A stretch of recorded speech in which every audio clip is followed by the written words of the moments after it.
복된 한가위 되십시오. 옆에 분과 인사하고 시작하겠습니다. 예.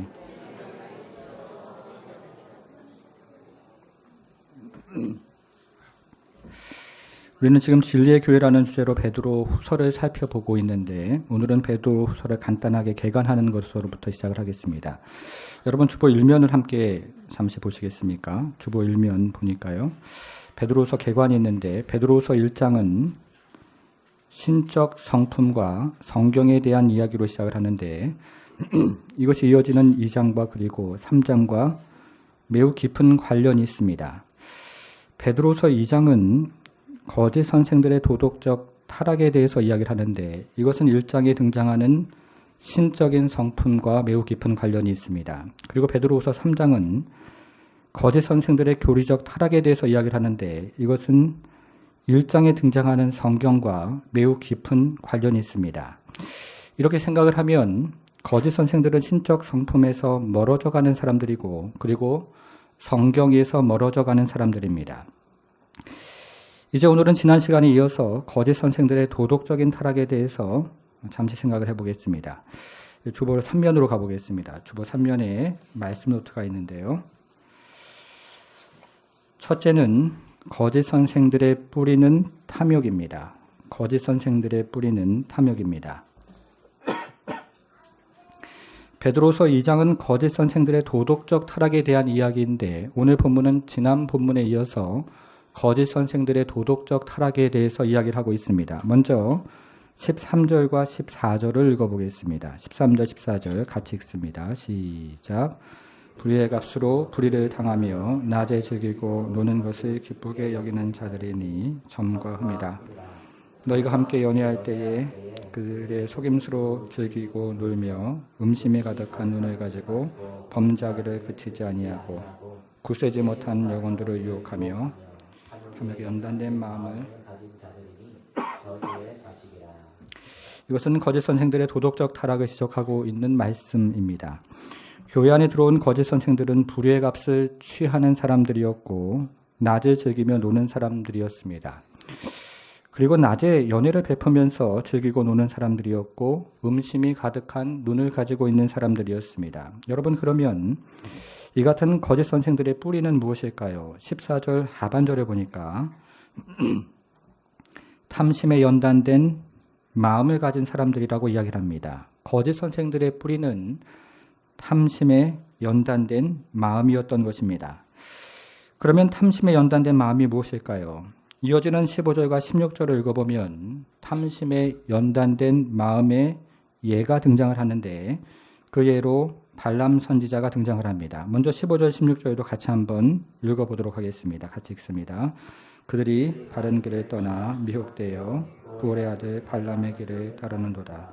그는 불의의 싹을 사랑하다가 자기의 불법으로 말미암아 책망을 받되 말하지 못하는 나귀가 사람의 미친 행동을 저지하였느니라. 이스라엘 백성들이 애굽을 탈출해서 광야를 지나 모압 평지에 이르렀습니다. 이제 얼마 후면 요단강을 건너서 가나안 땅으로 들어갈 시점이었습니다. 그런데 바로 이때 모압의 왕이었던 발락이 이스라엘 백성들을 저주하기 위해서 발람이라는 이방 선지자를 데리고 왔습니다. 발람은 메소포타미아의 여러 신을 섬기는 이방 선지자였는데 그가 복을 빌면 사람들이 복을 받고 그가 저주를 하면 사람들이 저주를 받는다고 여겨질 정도로 매우 신통한 능력을 인정받는 사람이었습니다. 그래서 모압의 왕이었던 발락이 이스라엘을 저주해달라고 부탁을 했는데 발람이 첫 번째 부탁도 거절을 하고 두 번째 부탁도 거절을 했습니다. 이스라엘 백성들을 저주해달라고 부탁을 받았는데 오히려 이스라엘 백성들을 축복해 주었던 것입니다. 그러자 모압 왕 발락이 다시 한번 신하들을 보내서 발람에게 높은 지위를 약속하고 많은 재물을 약속을 합니다. 그러나 이번에도 발람이 이렇게 이야기를 합니다. 내가 사는 집에 은과 금을 가득 채워준다 할지라도 나는 하나님의 말씀을 어기지 않겠습니다. 하나님의 말씀을 덧붙이거나 뺄 수는 없는 것 아닙니까? 이렇게 이야기를 했습니다. 그런데 발람이 이렇게 이야기는 했지만 그의 마음이 탐욕에 이끌려서 조금씩 조금씩 흔들리기를 시작했습니다. 하나님께서는 처음부터 너는 그들과 함께 가지도 말고 이스라엘 백성들을 저주하지도 말라 이렇게 말씀을 하셨지만 이제 발람은 하나님이 이전과는 다른 말씀을 주실 수도 있다고 생각을 하면서 발락의 신하들을 붙잡아 놓았던 것입니다. 그리고 결국에는 그들을 따라갔습니다. 하나님께서 이미 주신 말씀이 무엇인지 알면서도 탐욕으로 인해서 하나님의 말씀을 마음대로 이해를 하고 해석을 했던 것입니다. 이런 것이 바로 탐욕에 연단된 마음이라고 오늘 본문에서 이야기를 하고 이것이 바로 거짓 선생들의 뿌리가 되는 것입니다. 여러분, 그러면 거짓 선생들의 실체는 무엇일까요? 이제 두 번째로 한번 가보겠습니다. 둘째, 거짓 선생들의 실체는 안개입니다. 안개와 같습니다. 이제 17절과 18절을 통해서 거짓 선생들의 세 가지 비유를 함께 살펴보도록 하겠습니다. 17절, 18절도 같이 한번 읽어보도록 하겠습니다. 같이 읽습니다. 이 사람들은 물 없는 샘이요 광풍에 밀려가는 안개니 그들을 위하여 캄캄한 어둠이 예비되어 있나니 그들의 허탄한 자랑의 말을 토하며 그릇되게 행하는 사람들에게서 겨우 피한 자들을 분란으로서 육체의 정욕 중에서 유혹하는도다. 여기에 등장하는 거짓 선생들의 첫 번째 비유는 물이 없는 샘이라고 되어 있습니다. 제가 잠시 거주했던 미국의 로스앤젤레스에서 라스베가스로 가려면 자동차로 10시간을 가야 했는데요. 그 길 주변의 대부분이 사막이었습니다. 우리가 일반적으로 생각하는 모래로 된 사막은 아니지만 풀이 듬성듬성 나 있는 사막의 길로 되어 있습니다. 그런데 그 사막 가운데 종종 오아시스가 있는데 그 지역에 있는 오아시스는 멀리 떨어져 있는 로키 산맥의 물이 땅 밑으로 흐르다가 땅 위로 솟아난 것입니다. 여러분들은 이 같은 오아시스를 보신 적이 있습니까? 사막 가운데서 오아시스를 보면 매우 신비롭습니다. 뜨거운 태양열이 하루 종일 내리쬐고 그리고 뜨거운 모래바람이 하루 종일 지나가는데 그 와중에서 신선한 물을 공급하기 때문에 매우 신비롭게 느껴집니다. 그래서 사막에 있는 이 오아시스는 언제나 나그네들의 귀한 안식처가 되는 것입니다. 그런데 이것을 매우 생생하게 알려주셨던 분은 우리 주님이셨습니다. 요한복음 7장 37절, 38절을 보니까요. 명절 끝날 곧 큰 날에 예수께서 서서 외쳐 이르시되 누구든지 목마르거든 내게로 와서 마시라. 나를 믿는 자는 성령 이름과 같이 그 배에서 생수의 강이 흘러나오리라 하시니 이렇게 말씀을 합니다. 이 구절은 명절 끝날이라는 말씀으로 시작을 하는데 여기서 명절이라는 말은 초막절을 의미하는 것이고 이때는 이스라엘의 가을이었습니다. 그런데 이 이스라엘의 가을은 가뭄의 계절입니다. 봄 이후로 비가 내리지 않기 때문에 샘들이 말라가고 작은 풀들과 나무들이 타들어가며 그리고 땅은 갈라져 가는 시점입니다. 이렇게 초막절이 되면 매우 극심한 가뭄의 사람들과 동물들이 시달렸던 것입니다. 바로 그때였습니다. 예수님께서는 이렇게 말씀하셨습니다. 누구든지 목마르거든 내게로 와서 마시라. 나를 믿는 자는 성경의 이름과 같이 그 배에서 생수의 강이 흘러나오리라. 예수님에게 나오는 자에게 생명수가 있고 그리고 예수님에게 나오는 자에게 생수의 강이 흘러넘친다고 그렇게 말씀해 주셨습니다. 여러분, 그런데 오늘 본문에 등장하는 거짓 선지자는 어떻습니까? 거짓 선생들은 물이 없는 샘과 같다고 이야기합니다. 겉으로 보면 사막의 오아시스와 같습니다. 화려한 미사여구가 있고 박력이 넘치는 언변이 있으며 그리고 확신에 찬 감흥이 있습니다. 그런 설교를 들으면 마음이 뚫리는 것 같고 그리고 당장 문제가 해결될 것만 같습니다. 그런데 실상은 물이 없는 샘물과 같습니다. 그래서 영적인 갈증만 더해가는 것입니다. 이것이 첫 번째 비유입니다. 거짓 선생들에 대한 두 번째 비유는 광풍에 밀려가는 안개라고 되어 있습니다. 다시 17절을 한번 보겠습니다. 이 사람들은 물 없는 안개요 광풍에 밀려가는 안개니 그들을 위하여 캄캄한 어둠이 예비되어 있나니. 여기서 광풍은 엄청나게 휘몰아치는 바람이나 그리고 태풍입니다. 그리고 안개는 비가 내린 후에 남아있는 작은 물방울들입니다. 그러니까 광풍에 밀려가는 안개는 농부에게 가장 필요한 비를 줄 수 없다는 뜻으로 이해가 됩니다. 이렇게 거짓 선지자들의 메시지는 겉으로 볼 때는 매우 그럴듯하지만 실상은 공허한 약속일 뿐입니다. 여러분, 한동안 한국교회의 건강한 성장을 가로막았던 신학의 흐름 중에 하나가 번영신학이라는 신학이 있었습니다.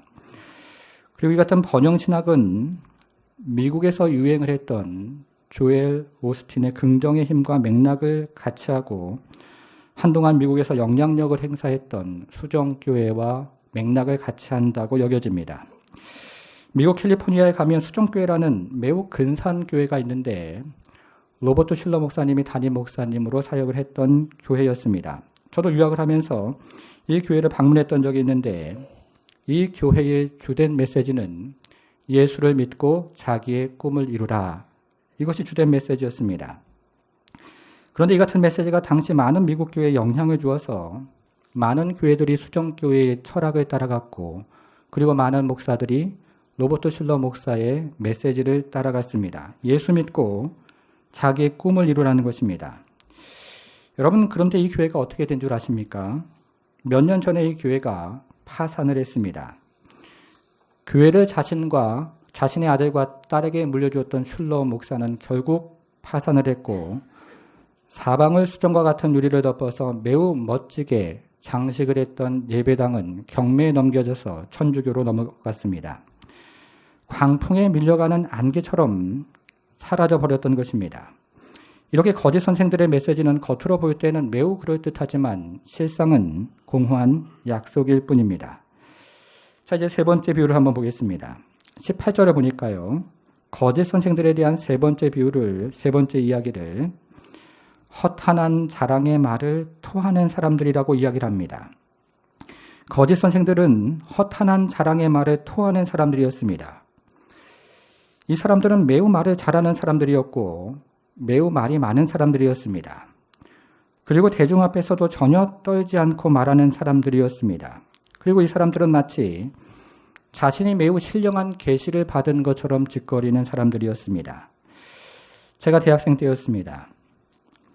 당시 교회에서 청년부 수련회를 가면 오전과 저녁에 집회를 했는데요. 찬양 인도자가 찬양을 하고 임원들이 돌아가면서 대표 기도를 하고 그리고 나면 강사 목사님이 나와서 말씀을 전하고 이어서 함께 기도회를 했습니다. 이렇게 수련회가 진행되는 어느 날이었습니다. 찬양을 마치고 한 형제가 대표 기도를 했는데 이 형제는 목소리가 굉장히 좋은 형제였습니다. 목소리에 안정감도 있었고 그리고 호소력도 있었습니다. 그런데 이 형제의 목소리를 듣고 있었던 강사 목사님이 이 형제를 향하여 이렇게 이야기를 했습니다. 목소리가 매우 신령하니까 신학교를 가야 한다. 이렇게 얘기를 했습니다. 여러분, 이 형제가 어떻게 되었을까요? 이 형제는 부흥사의 말을 듣고 그 말을 마음에 품고 다소 늦은 나이였지만 신학교에 입학을 했습니다. 그리고 저를 포함한 주변의 지인들이 부흥사의 말을 기억하면서 이 형제를 축복해 주었습니다. 그 형제에게는 바로 그 수련회가 인생의 터닝 포인트가 되었던 것입니다. 이제 이 형제가 신학교에 입학을 했고 결혼을 했습니다. 그리고 청년부의 전도사가 되었습니다. 여러분, 그런데 이때 문제가 생기기 시작했습니다. 이 형제가 청년부에서 전도사 사역을 하다가 청년부에 출석하는 자매와 그만 눈이 맞아서 이제 막 결혼한 아내를 버리고 그 자매와 도박을 쳐서 딴 살림을 차렸던 것입니다. 제가 섬겼던 청년부에서 있었던 일이었습니다. 여러분, 몇 해 전에 여름 수련회에서 그 부흥사가 목소리가 매우 신령하니까 신학을 해야 한다라고 이야기를 했는데 도대체 이 부흥사의 계시와 같은 이야기는 어떻게 된 것일까요? 그리고 그날 그 자리에서 부흥사의 이야기를 듣고 그 형제에게 축복해 주었던 사람들의 그 축복의 말은 어떻게 된 것입니까? 지금 생각해 보면 저는 당시에 너무 성경을 몰랐다는 생각을 합니다. 그리고 저는 너무 순진했다는 생각을 합니다. 여러분, 다시 한번 18절 말씀을 한번 보겠습니다. 18절 보니까요. 그들이 허탄한 자랑의 말을 토하며 이렇게 얘기를 합니다. 그때 그 부흥사의 말은 허탄한 자랑의 말이었던 것입니다. 그 부흥사는 마치 자신이 하나님의 계시를 받은 것처럼 이야기를 했지만 그 부흥사의 말은 허탄한 자랑의 말이었던 것입니다. 성도 여러분, 한번 생각을 해보십시오. 사람의 목소리를 한번 듣고 그 사람이 신학교에 가야 하는 사람인지 신학교에 가지 말아야 하는 사람인지 어떻게 알 수가 있다는 말입니까? 오히려 신학교에 가야 하는 사람은 베드로 사도가 지금까지 이야기하는 것처럼 신적인 성품에서 자라가야 하는 사람이고 그리고 성경에서 자라가야 하는 사람이어야 합니다. 그런데 목사들이 마치 하나님의 직통 계시를 받는 것처럼 허탄한 자랑의 말을 늘어놓았던 것입니다. 여러분들 이런 사람들을 조심하셔야 합니다. 이것이 거짓 선생들에 대한 마지막 비유였습니다. 우리가 지금까지 거짓 선생들에 대한 3가지 비유를 살펴보았는데요. 첫 번째는 물 없는 샘이었고, 두 번째는 광풍에 밀려가는 안개였고, 세 번째는 허탄한 자랑의 말이었습니다. 여러분, 그러면 이 거짓 선생들의 종말은 무엇일까요? 적용을 한번 보겠습니다. 거짓 선생들의 종말은 멸망입니다. 이제 19절과 20절을 가지고 적용을 한번 해보도록 하겠습니다. 말씀이 다소 좀 어려운데요. 한번 생각을 하면서 같이 한번 읽어보도록 하겠습니다. 같이 읽겠습니다. 시작. 그들에게 자유를 준다 하여도 자신들은 멸망의 종들이니 누구든지 진 자는 이긴 자의 종이 된다. 만일 그들이 우리 주 되신 구주 예수 그리스도를 알므로 세상의 더러움을 피한게 다시 그 중에 얽매이고 지면 그 나중 형편이 처음보다 더 심하리니. 저는 지난 시간에 성적인 방탕이 교회 안에 들어온 이유는 매우 아이러니하게도 이신칭의의 교리와 관련이 있다고 그렇게 말씀을 드렸습니다. 당시 초대 교회에는 구원에 대한 2가지 입장이 있었는데, 하나는 예수를 믿음과 동시에 유대인들이 지금까지 지켜왔던 율법을 지켜야 구원을 받는다는 입장이었고, 다른 하나는 예수를 믿으면 구원을 받는다는 입장이었습니다. 실제로 사도행전 15장을 읽어보면 이 2가지 입장이 매우 첨예하게 대립을 하는 것 때문에 당시의 교회 지도자들이 모여서 예루살렘에서 회의를 하기 시작했는데, 이 회의의 결과로 이신칭의의 교리가 확정이 되었습니다. 오직 믿음으로 구원을 받는다는 것입니다. 그런데 이 거짓 선생들이 이신칭의의 교리를 사사로이 해석을 하기 시작했습니다. 믿음으로 구원을 받았기 때문에 성적으로 방탕해도 괜찮다고 가르쳤던 것입니다. 여러분 19절을 한번 보십시오. 19절에서 자유를 준다는 말이 등장을 하는데요. 바로 이것이 19절에서 이야기하는 자유를 준다는 그런 의미입니다.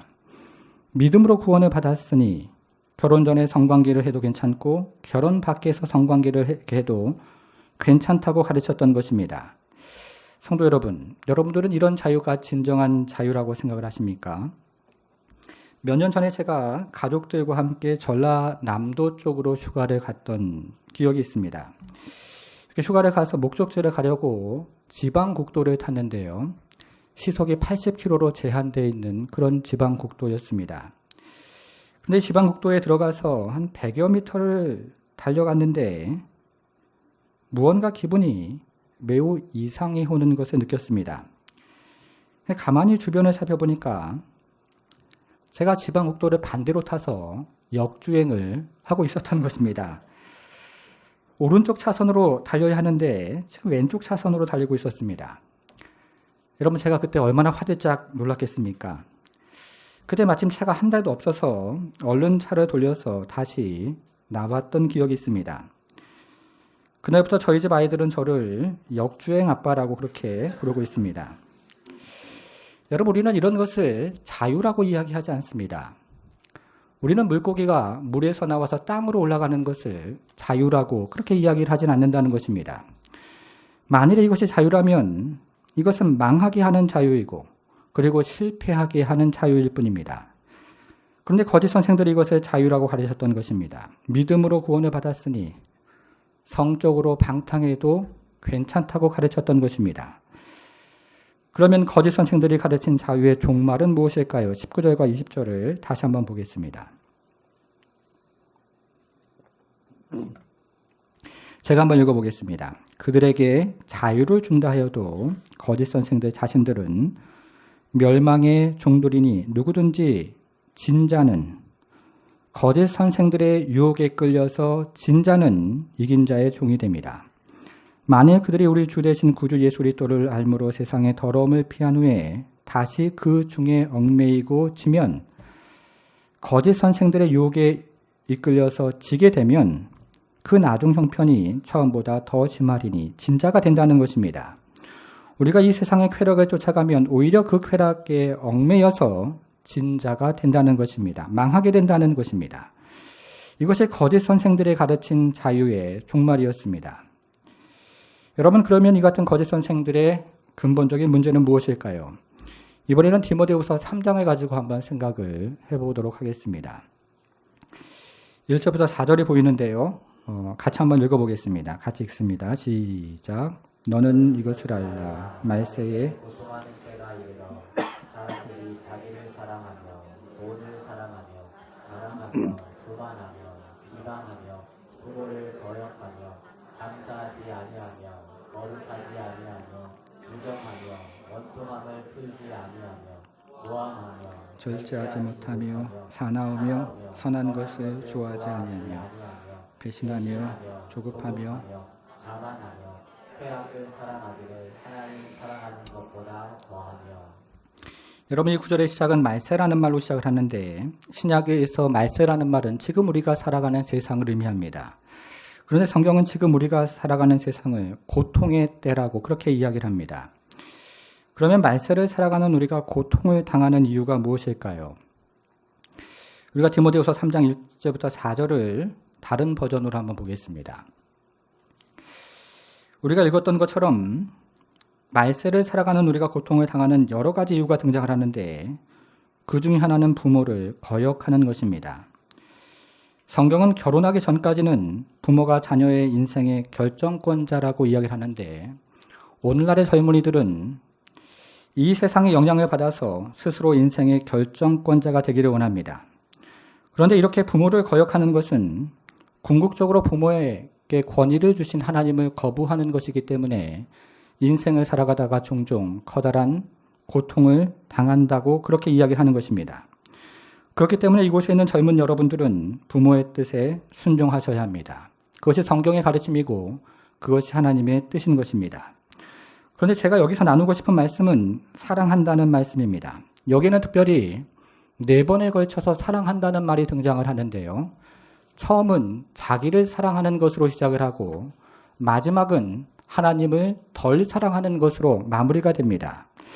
이것이 오늘날 수많은 성도들이 고통을 당하며 살아가는 근본적인 이유가 되는 것입니다. 여러분, 오늘날의 성도들은 자기를 사랑해야 하는 만큼 자기를 사랑하지 않고 그 이상으로 자기를 사랑합니다. 그리고 오늘날의 성도들은 하나님을 사랑해야 하는 것만큼 하나님을 사랑하지 않고 그 이하로 하나님을 사랑합니다. 이것이 오늘날 수많은 성도들이 당하는 고통의 근본적인 이유라고 성경은 지적을 하고 있는 것입니다. 예를 한번 들어보겠습니다. 여러분들은 자기 연민에 빠져본 적이 있으십니까? 이 자기 연민은 나르시즘이라고 이야기를 하는데요. 자기 연민이라는 말은 그리스도 신화에서 유래가 된 말입니다. 어느 날 나르시스가 목이 매우 말라서 한 연못을 찾았는데 그는 그 연못에서 너무나 아름다운 얼굴을 보게 됩니다. 그래서 나르시스는 연못에 있는 얼굴과 즉시 사랑에 빠지게 되었습니다. 이제 나르시스는 연못에 있는 얼굴을 붙잡기 위해서 손을 뻗었는데 그 순간 그 얼굴이 사라졌습니다. 그때부터 나르시스는 밤낮을 가리지 않고 식음을 전폐하면서 그 얼굴을 만나기 위해서 그곳에 머물게 됩니다. 그러나 나르시스가 그 얼굴을 잡으려고 할 때마다 그 얼굴은 사라지기를 반복했습니다. 결국 나르시스는 그곳에서 죽음을 맞이하게 됩니다. 그 얼굴이 자신인 줄도 모른 채 자신을 사랑하다가 죽게 된 것입니다. 이렇게 하나님을 사랑하는 것보다 자기를 더 사랑하면 이것이 궁극적으로 우리에게 고통을 가져다 주게 되는 것입니다. 여러분, 그런데 이 같은 자기 사랑이 오늘날 조국교회를 타락시키는 매우 커다란 우상숭배가 되었습니다. 예를 한번 들어보겠습니다. 한국성교연구원 발표에 의하면 1917년도 말 기준으로 한국인 선교사는 159개국에 21,220명이 파송이 되었습니다.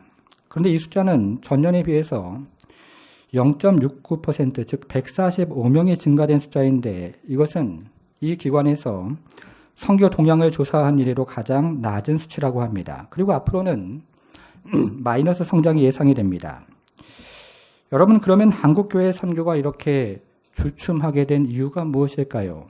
그것은 한국교회가 타락을 했기 때문입니다. 성도 여러분, 여러분들은 구약 성경을 진지하게 읽어보신 적이 있습니까? 구약 성경을 진지하게 읽어보면 구약에서 하나님의 선교를 방해하는 가장 높은 장벽은 바로 이스라엘 백성들이었습니다. 사명을 받은 백성들이 우상을 숭배하면서 불의와 타협을 하기 시작하니까 하나님의 선교를 방해하는 가장 높은 장벽이 바로 이스라엘 백성이 되었던 것입니다. 그리고 이것은 오늘날의 조국교회도 마찬가지라고 생각이 되어집니다. 오늘날 이 땅에서 하나님의 선교를 방해하는 가장 높은 장벽은 교회 자신입니다. 사명을 받은 백성들이 번영이라는 우상을 숭배하고 성공이라는 우상을 숭배하면서 불의와 타협을 하니까 하나님의 선교를 방해하는 가장 높은 장벽이 바로 교회 자신이 된 것입니다. 성도 여러분, 여러분들이 이 땅의 젊은이들이 교회를 떠나는 이유를 아십니까? 그것은 이 땅의 젊은이들이 이상해서가 아닙니다. 그것은 교회가 이상해졌기 때문입니다. 교회가 번영이라는 우상을 섬기고 성공이라는 우상을 섬기면서 불의와 타협을 하는 것을 이 땅을 살아가는 젊은이들도 모두 알고 있습니다. 그리고 교회가 하나님을 사랑하지 않고 자기 자신을 사랑한다는 것도 젊은이들은 알고 있습니다. 그렇기 때문에 우리는 젊은이들이 잘못되었다고 이야기해서는 안 됩니다. 오히려 교회가 잘못된 것입니다. 이렇게 오늘날 이 땅에서 하나님의 선교를 방해하는 가장 높은 장벽은 바로 교회 자신인 것입니다. 그러면 오늘날 조국교회의 근본적인 문제는 무엇일까요? 한번 잘 들어보십시오. 오늘날 조국교회의 근본적인 문제는 오늘 본문에 등장하는 발람 선지자의 근본적인 문제와 매우 동일합니다. 여러분, 그러면 오늘 본문에 등장하는 발람 선지자의 근본적인 문제는 무엇일까요? 16절을 다시 한번 보겠습니다. 16절 같이 한번 읽어보겠습니다. 시작. 자기의 불법으로 말미암아 생각을 받되 말하지 못하는 말과 사람의 소리로 말하여 이 선지자의 미친 행동을 저지하였느니라. 어떤 말로 시작을 합니까? 자기의 불법이라는 말로 시작을 하는데요. 발람 선지자가 책망을 받은 궁극적인 이유는 자기의 불법 때문이었습니다. 그러면 여기서 이야기하는 자기의 불법이 무엇입니까? 우리는 여기에 등장하는 자기의라는 말이 베드로후서에 여러 차례 등장을 하면서 베드로후서의 특징이 되는 말이라고 그렇게 살펴보았습니다. 다시 한번 찾아보겠습니다. 첫째는 우리가 지금 살펴보고 있는 2장 16절에 등장하는 자기의라는 말이었습니다. 둘째는 2장 22절에서 개가 그 토하였던 것에 돌아가고 해서 그라는 말이 원문에서는 자기라는 말로 되어 있습니다. 개가 자기의 토하였던 것에 돌아가고 이렇게 되어 있습니다. 그리고 셋째는 3장 3절에서 자기의라는 말이었습니다. 여러분 기억하실 것입니다. 빨리 한번 가보겠습니다. 넷째는 3장 16절 하반절에서 스스로라는 말이었습니다. 우리가 지금 4개의 단어를 살펴보았는데 우리말 성경에는 다른 말로 되어 있지만 원문에는 모두 자기의라는 말로 되어 있습니다. 여러분, 그런데 이 베드로후서에서 자기의라는 말은 궁극적으로 성경을 해석하는 것과 관련이 있는 단어입니다. 성경을 앞으로 넘겨서 1장 20절을 보겠습니다.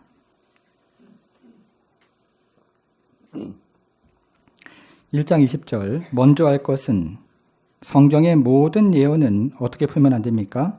사사로이 풀 것이 아니니, 이렇게 얘기를 합니다. 여기서 사사로이라는 말이 등장을 하는데 이 말이 우리가 앞에서 살펴본 자기의라는 말과 원문에서는 같은 말로 되어 있는 말입니다. 자기 자신이 기준이 되어 성경을 해석하는 것입니다. 자기 마음대로 성경을 해석하는 것입니다. 그런데 오늘 본문에 등장하는 발람 선지자가 자기 마음대로 성경을 해석했습니다. 오늘 본문에 등장하는 발람 선지자가 탐욕에 이끌려서, 탐심에 이끌려서 자기 마음대로 성경을 해석했던 것입니다. 하나님께서는 처음부터 그들과 함께 가지도 말고 이스라엘을 저주하지도 말라 이렇게 말씀하셨지만 성공에 이끌리고 번영에 이끌려서 자기 마음대로 성경을 해석하기 시작했던 것입니다. 그것이 바로 오늘 본문에서 이야기하는 자기의 불법이라는 말의 의미가 됩니다. 그리고 이것이 조국교회의 근본적인 문제가 된다고 생각이 됩니다. 성경을 자기 마음대로 해석을 합니다. 성경을 사사로이 푸는 것입니다. 그러면서 하나님의 뜻을 왜곡하기 시작합니다. 여러분, 이런 사람들 가운데 성경을 해석하는, 바라보는 특징이 하나 있습니다. 한번 생각을 해보겠습니다. 제가 좋아하는 선교사 중에 인도에서 평생을 사역했던 네슬리 뉴빅이라는 영국 선교사가 있습니다. 이 사람은 평생을 인도에서 사역을 하다가 은퇴를 해서 영국으로 돌아왔습니다. 그런데 이 사람이 은퇴를 해서 영국으로 돌아와 보니 이 영국 사회가 세상의 영향을 받아서 선교지로 변해버렸습니다.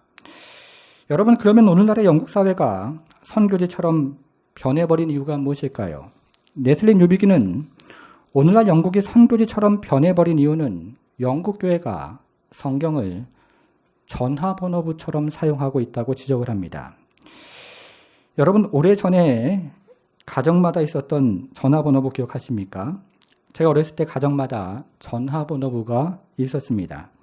제 기억이 맞다면 이 전화번호부가 매우 볼륨이 두꺼웠는데요. 앞에는 그 지역에 사는 사람들의 이름과 그리고 그 가정에 전화번호가 적혀져 있었고, 그리고 뒤편으로 가면 그 지역에 있는 상점들, 상호들의 이름과 전화번호가 있었습니다. 그래서 전화번호부 책에서 홍길동이라는 이름을 찾으면 홍길동이라는 이름과 그 집에 있는 전화번호가 적혀 있었던 것으로 기억을 합니다. 여러분, 그러면 우리는 이 전화번호부를 어떻게 사용을 합니까? 전화번호부에서 필요한 정보를 찾으면 바로 덮어버립니다. 전화번호부를 주야로 묵상하는 사람은 없습니다. 그리고 전화번호부를 주야로 암송하는 사람도 없습니다. 그것을 매일 읽어가면서 은혜를 받는 사람도 없습니다. 그저 필요한 정보만 찾으면 바로 덮어버리는 것입니다. 그런데 오늘날 조국교회가 성경을 전화번호부처럼 사용을 한다는 것입니다. 성경에서 필요한 정보를 찾으면 바로 덮어버립니다. 여러분, 이것은 성경을 나의 행복을 위한 수단으로 사용을 하는 것입니다. 성경을 나의 성공을 위한 수단으로 사용을 하고 있는 것입니다.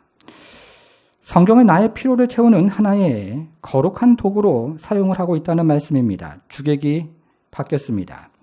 이것이 바로 오늘 본문에서 이야기하는 자기의 불법이라는 말의 의미입니다. 성경을 불법으로 사용을 합니다. 사랑하는 성도 여러분, 우리가 가지고 있는 이 성경은 살아계신 하나님의 말씀인 것입니다. 이 성경에는 구원에 이르는 하나님의 지혜가 있고 이 성경에는 신적 성품으로 자라가는 하나님의 지혜가 있습니다. 그래서 우리는 성경 말씀을 통해서 구원을 받았고, 그리고 성경 말씀을 통해서 은혜를 경험했으며, 성경 말씀을 통해서 지금은 예수 그리스도를 닮아가는 것입니다. 그리고 이 성경 말씀을 통해서 날마다 살아계신 하나님의 음성을 들으며 그 하나님과 교제를 하고 있는 것입니다. 성도 여러분, 이제 조국교회는 이 성경 말씀을 바르게 사용할 때가 되었다고 생각을 합니다. 성경 말씀을 이용하는 성도들이 아니라 성경 말씀에 순종하는 성도가 되기를 바라는 것입니다. 성경 말씀을 사사로이 푸는 성도들이 아니라 성경 말씀을 바르게 읽고 묵상하고 연구하고 적용하면서 이 말씀을 통해서 살아계신 하나님을 경험하고 힘을 경험하고 그리고 엎드려 회개하며 다시 이 나라 이 민족에 있는 교회들을 일으켜 세우고 하나님을 사랑하는 그런 복된 성도들로 살아가길 주님의 이름으로 축복합니다.